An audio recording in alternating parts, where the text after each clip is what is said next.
안녕하세요, 와인 여신입니다. 저 오늘 약간 신나 보이는 거 느껴지시나요? 오늘은 나파 걸트 와인의 대명사, 와인 여신이 가장 사랑하는 와인 할란과 비랄란의 3개의 프레스티지 깁에 대해서 이야기를 해보려고 하는데요. 보세요, 다 구했습니다.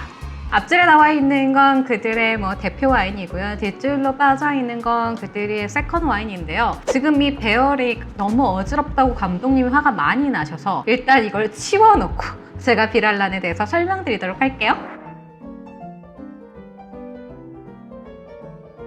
비랄란은 원래 부동산 재벌이에요. 20대 후반에 이미 큰 돈을 벌었다고 합니다. 그가 세인트 헬레나의 조그만 포도밭을 매입한 게 그의 와인과의 첫 인연이었는데요. 근데 그 당시 비랄란은 부동산을 보는 눈은 있었지만 포도밭을 보는 눈은 없었던 거죠. 그래서 이 땅이 양조형 포도를 만들기에는 지나치게 비옥했다고 해요. 그래서 그는 그 땅에 리조트, 초호화 리조트를 짓습니다. 바로 메도우드인데요. 그 메도우드 리조트에서 와인 경매를 진행하기 위해 비랄란은 로버트 몬다비와 프랑스로 와이너리 투어를 떠납니다. 보르도의 1등급 와인들의 큰 매력을 느꼈던 비랄란은 캘리포니아의 1등급 그랑크리 와인을 만들겠다라는 비전을 그때 가졌다고 해요. 이건 여담이지만 메도우드에서는 아직까지도 1981년부터 지금까지 매년 6월에 경매가 진행되고 있다고 합니다. 지금은 굉장히 큰 행사로 발전했다고 해요.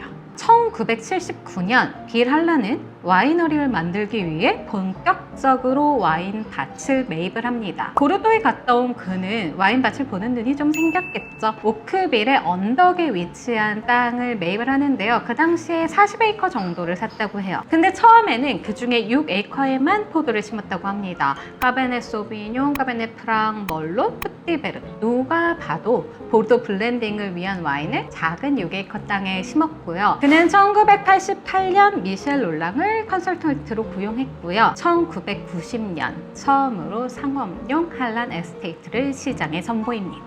지금 비랄란은 3개의 와이너리를 가지고 있죠. 할란 에스테이트, 본드 에스테이트, 프로몬토리요. 할란 에스테이트부터 소개해 드릴게요.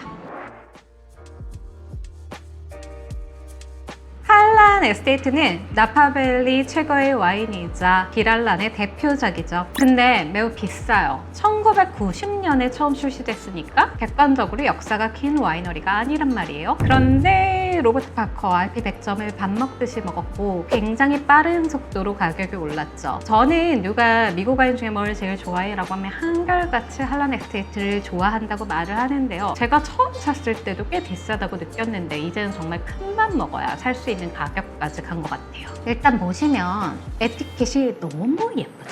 와인 여신과 너무 잘 어울리지 않나요? 할란이 성만 아니었다면 제가 이름을 할란으로 개명하고 싶을 만큼 정말 너무 아름다운 에티켓을 가지고 있는데요. 비랄란은 빈티지 우표 수집가였다고 해요. 그래서 그는 할란 에스테이트의 에티켓에 19세기 미국 지폐, 음각과 양각이 살아있는 지폐를 만드는 기법으로 에티켓을 만들고 싶어 했는데요. 그래서 그가 처음 와이너리를 설립한 해부터 그 기술자를 찾아다녔다고 해요.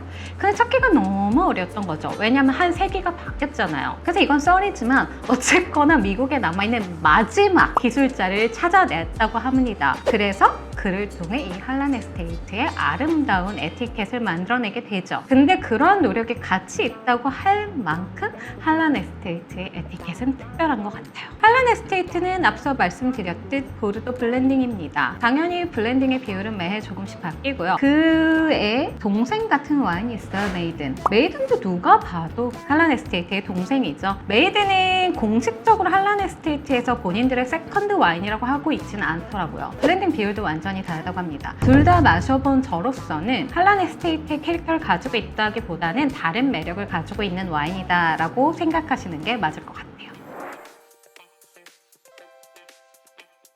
비랄란은 할란 에스테이트의 성공에 만족을 하지 못한 것 같습니다. 캘리포니아의 그랑크리 싱글 바이니아드라는 꿈을 꾸게 되는데요. 바로 본드 에스테이트의 시작입니다.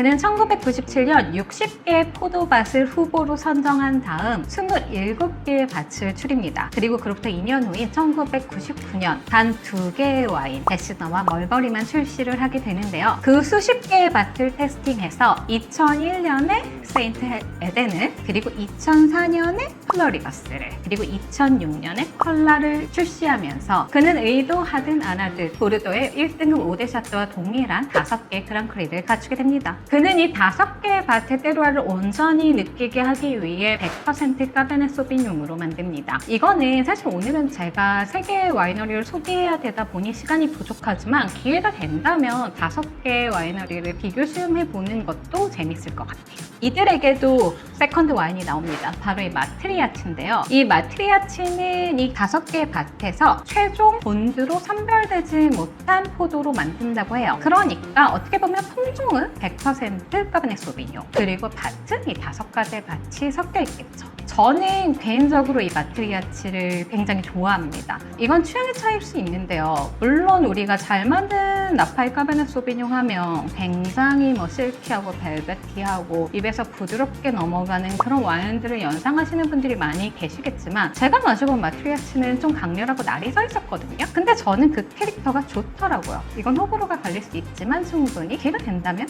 시도해보실 만할 것 같아요. 그리고 사실 본드 에스테이트야말로 그 집회 장인의 캐릭터를 가장 잘 살린 보틀이 아닐까. 너무나도 그런 느낌이 들지 않나요? 그러니까 하나는 정말 레이블이 예쁜 것 같아요.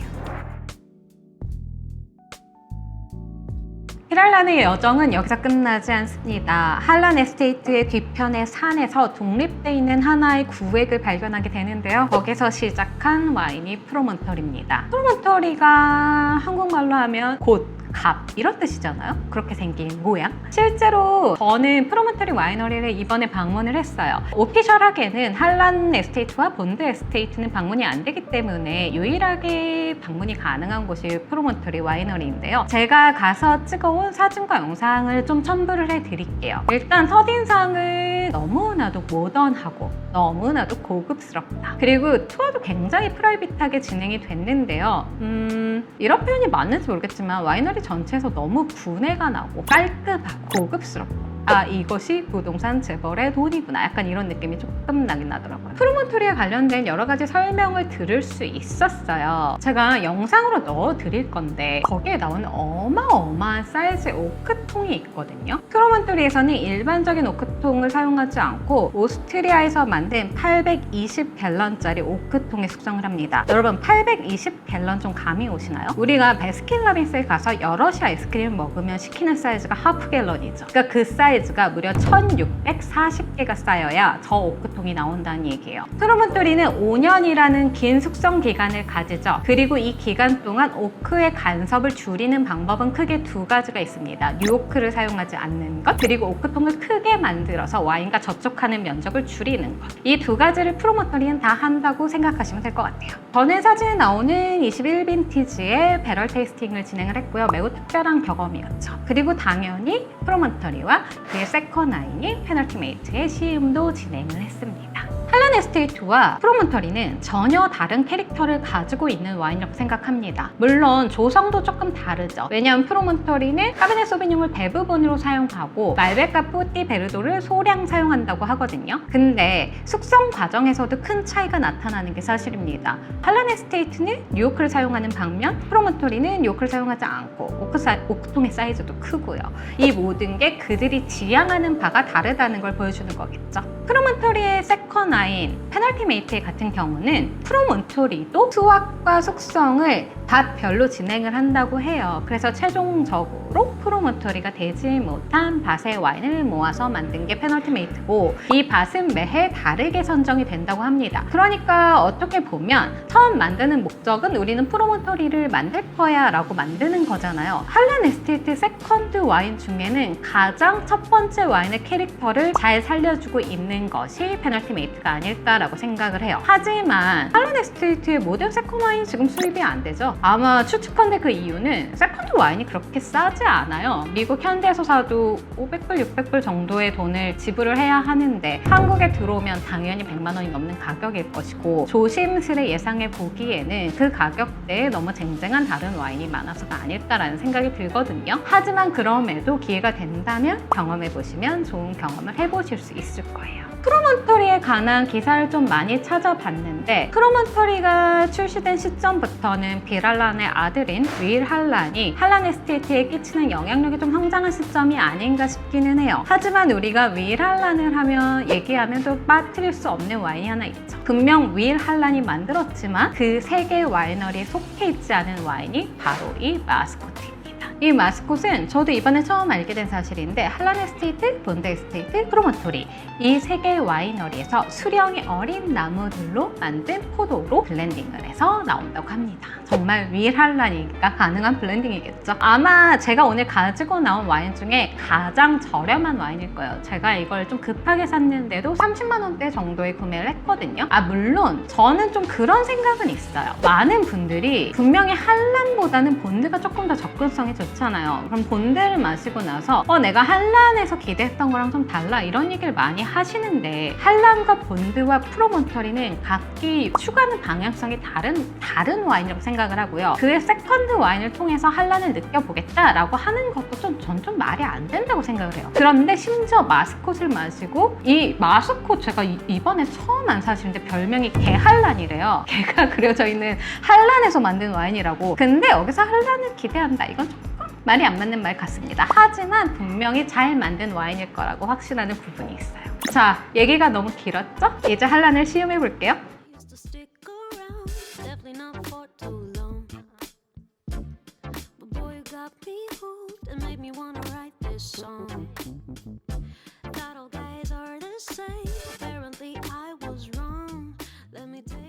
저도 할란을 한 1년 만에 마셔보는 것 같아요. 90년대 할란을 한 번, 그리고 00년대 할란을 한 2번 정도 마셔본 것 같고 이건 지금 1.5 빈티지예요. 얼마 되지 않은 편이죠, 할란치고. 할란은 시간을 늘 충분히 가지고 드시기를 저는 추천드려요. 왜냐하면 정말 변화가 많은 와인이에요. 노즈도 제가 처음 따랐을 때는 사실 굉장히 화사한 꽃의 향이 많이 났거든요. 나파 와인에서 이 정도까지 장미나 꽃의 향이 나는 걸 맡아본 적이 있을까 싶을 정도로 그랬는데 지금은 되게 붉은 과실류? 카시스? 이런 향이 되게 압도적으로 느껴져요. 근데 처음 맡았던 향도 저는 경험이 되신다면 꼭 맡아봤으면 하는 향이거든요. 그래서 할란은 시간을 좀 충분히 가지고 드시기를 매우 추천합니다. 제가 할란을 처음 마시고 한 말이 있어요. 이걸 마시고 나면 난 정말 내일까지 행복할 것 같아. 이런 말을 제가 한 적이 있거든요. 할란은 마시는 순간 사람을 굉장히 기분 좋게 만들어주는 와인이에요. 향도 좋고 처음에 입에 들어갈 때 이 느낌이 굉장히 부드러우면서도 강렬합니다. 이 말이 조금 어떻게 부드러운데 강렬해? 라고 하실 수 있겠지만 정말 그래요. 당연히 얘는 비교적 영빈이기 때문에 지금 탄닌이 좀 강하긴 해요. 그리고 세기도 하고 입안을 쪼이는 느낌도 있긴 한데 그럼에도 불구하고 할란이라는 와인이 가지고 있는 그 캐릭터는 충분히 살아있는 것 같다는 느낌이 들어요. 할란의 캐릭터가 뭐냐? 저도 할란을 10번 이상 마셔본 건 아니잖아요. 근데 제가 생각하는 압도적인 차이는 고상하고 우아하면서 강렬하고 부드러워요. 느낌이 좀 오시려나?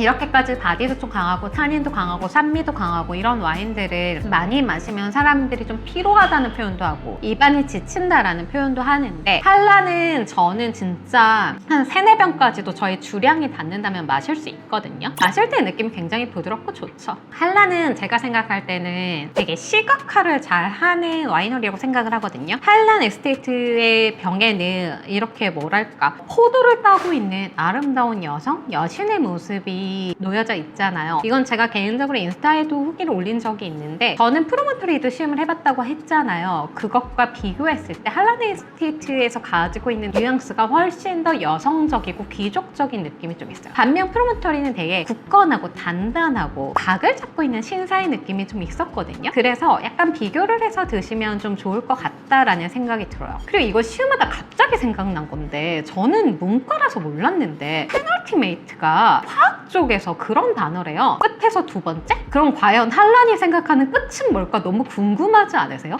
아시는 분이 있다면 꼭 댓글로 남겨주셨으면 좋겠습니다. 한란의 가격을 지금 뭐 말씀을 드리면 오늘 당장 사야 된다 하면 아마 300만 원대를 줘야 될 것 같고, 시간을 조금 여유를 가지고 구한다고 해도 200만 원대 지금 후반까지 가야 될 거예요. 환율이 지금 꽤 높기 때문에 미국에서 사셔도 200만 원 가까이 주셔야 될 것 같고, 제가 사실 이번에 미국 갔을 때 100만 원 후반대의 한란을 보긴 봤는데 이미 그게 관세 범위를 넘어가기 때문에 한국에 들어와서 어쨌거나 세관 신고를 하면 200만 원이 넘겠더라고요. 그래서 저는 사진 않았는데, 아무튼 이미 한란 에스테이트 가격이 그 정도에 접근해 있기 때문에 이제 한란을 마시는 게 조금 쉽지는 않으실 거라는 생각은 들어요. 하지만 저는 자신 있게 말씀드립니다. 한란은 마셔볼 만한 가치가 있는 와인입니다. 살면서 한 번은. 그리고 한란을 드시고 나면 저처럼 미국 와인을 정말 좋아하게 되실 수도 있어요. 어떻게 오늘 저의 한란에 대한 애정을 여러분 느끼실 수 있으셨나요? 이러한 애정이 과해지면 그게 추종추왕이 되는 것이고, 그게 컬트고, 그것이 나파 컬트 와인이겠죠. 한란 에스테이트가 아닌 다른 나파 컬트 와인이 궁금하시다면 댓글을 남겨주시고요. 그렇다면 저는 그 편으로 다시 돌아오도록 하겠습니다. 그럼 우리 다음 시간에 만나요. 안녕!